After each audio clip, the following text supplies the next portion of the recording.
Hi class, today we're going to be discussing mole relationships and chemical equations. So we're expanding on the understanding of moles. In the chemical reaction of iron and sulfide, the mass of the reactants is the same as the mass of the products, which is iron 3 sulfide. This is interesting. So they have done studies way back then, and what they found, and this comes to the understanding that nothing can be created nor destroyed. That's why you can't make gold out of nothing.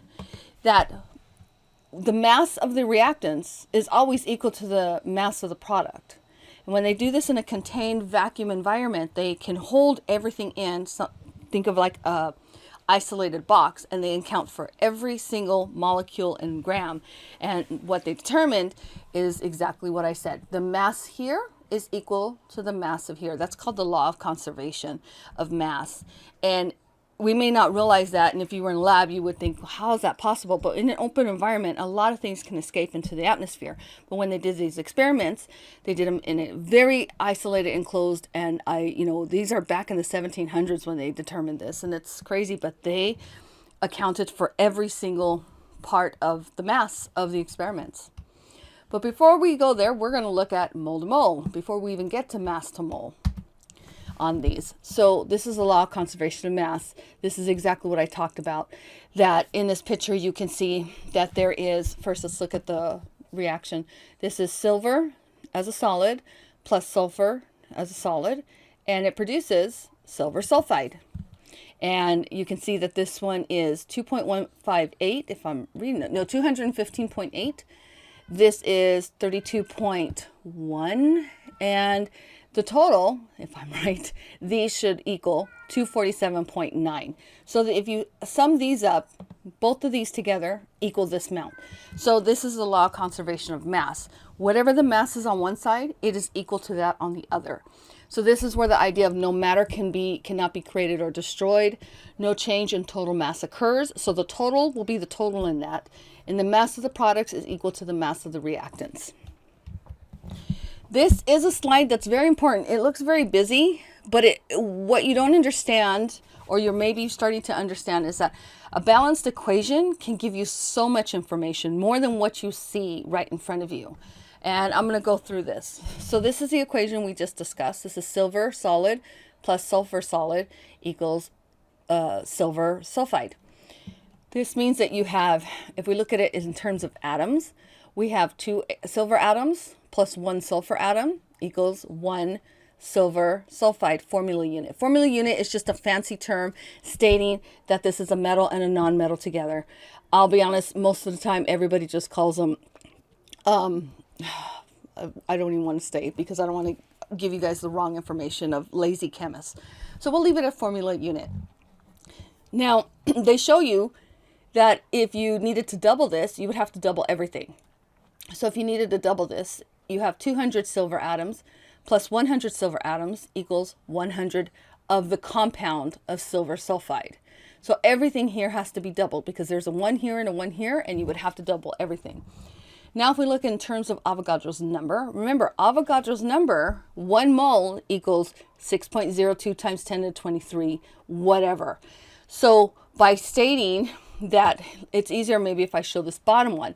2 moles of silver, that means 2 times Avogadro's number, plus down this bottom one, 1 mole of sulfur. So you can replace mole with Avogadro's number because 1 mole equals this number. And we have 1 mole again, and you can add Avogadro's number in here. So there's so many ways, and we're not even done. We can look at mass. So if we know the mass of silver, times it by 2 because we have a coefficient of 2, have sulfur, and it's a 1 in front, so that doesn't change, and 1 in front on this one.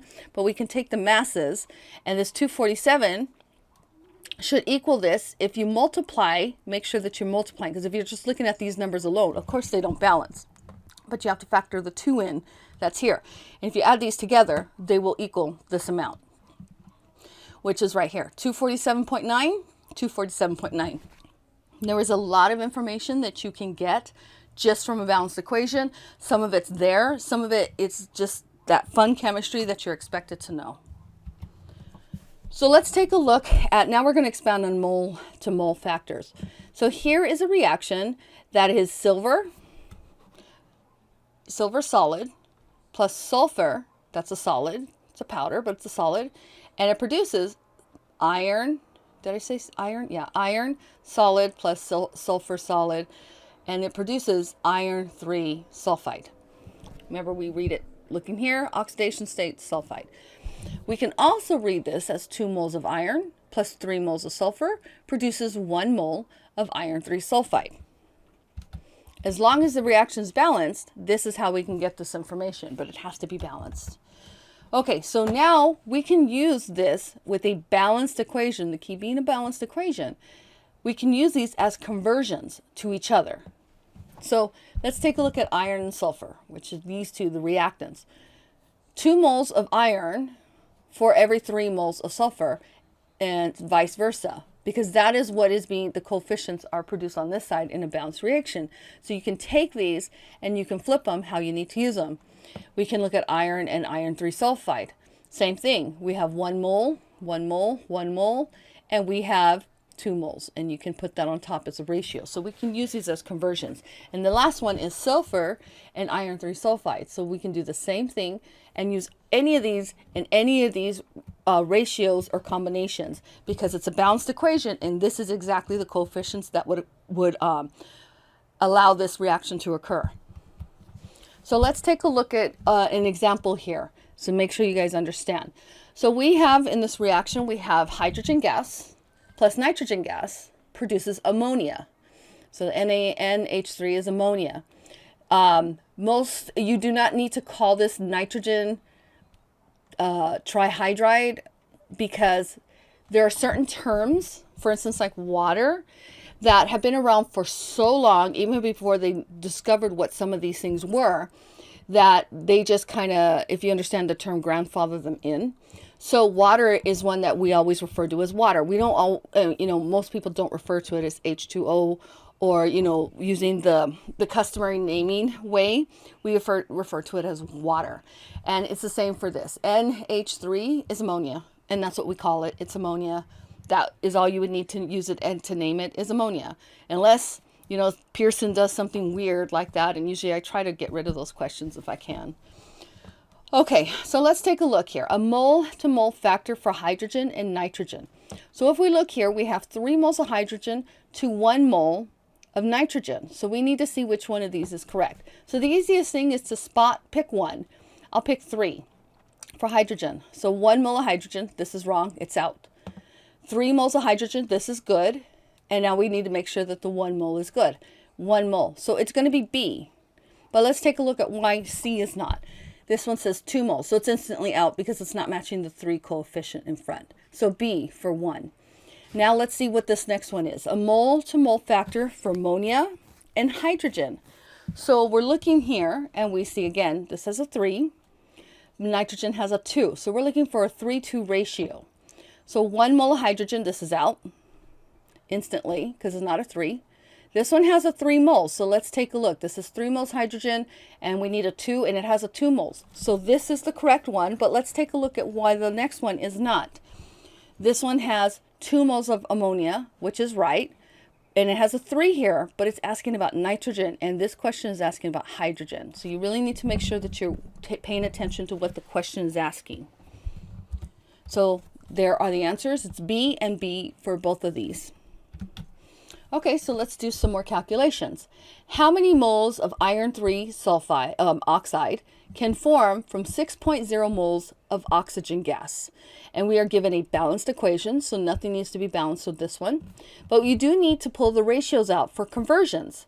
So the conversion here is we have 3 moles of oxygen plus 2 moles of iron 3 oxide. And we can set that up with that conversion. So we take the 6 moles. This is what we're starting with. It's the only value we have, so we have to start with. And moles of oxygen. So we need to have moles of oxygen on the bottom. And it should have 3. It has 3. And we have 2 moles of iron 3 oxide, and that should be on top. Cancel out the moles of oxygen, and we end up with 4.0 moles of iron 3 oxide. Let's do another one. how many moles of iron are needed for the reaction of 12 moles of oxygen? So in this question, it's asking for the moles of iron when you're given a certain amount of moles of oxygen. So that do not get confused with these coefficients. These coefficients go with the balanced reaction, but they're not actually supplying the amount that we have to work with. These are what we use to figure out how much we need. So think of it like a baking recipe. Say you want to modify a baking recipe. You want to maybe half it or, double it. Then you would have to change, 1 cup to 2 cups and figure out how much you have to work with and so forth. If that's kind of a good analogy, hopefully it is. But that's what we're doing. This is the rules for this balanced equation, but it's not the material we're working with. We have 12 moles, and this balanced equation says it has 2 moles. So we're trying to work in how much we can get out with 12 moles of oxygen. How many moles of iron can we get using this equation? So let's figure it out. It's given us some options. So let's get started looking at it. So here, let's go to the next page. Here we're given 12 moles, and we need moles of iron. We're going to do a mole to mole factor. That's a conversion. And we're going to use the equation to determine what that is. So what do we need to do? We need to get from moles of oxygen to moles of iron. And we're going to have to set up that conversion factor. So looking at this, we have 3 moles of oxygen, which is here, and 4 moles of iron. So we set up the conversion factor, and we use the 1 that allows us to cancel out the bottom. So we set it up with 12 moles of oxygen. We put the 3 moles at the bottom. It leaves us the 4 moles of iron. So we've now canceled out moles of oxygen, and it leaves us with, this one should always have, the top one should have the units that you need, and it does. It gives us the moles of iron. So we end up with using 12 moles of oxygen for this reaction. It produces, we need, it shouldn't say produces because it's a reactant, but we need, for this to successfully go, 16.0 moles of iron. And that's it. Thank you.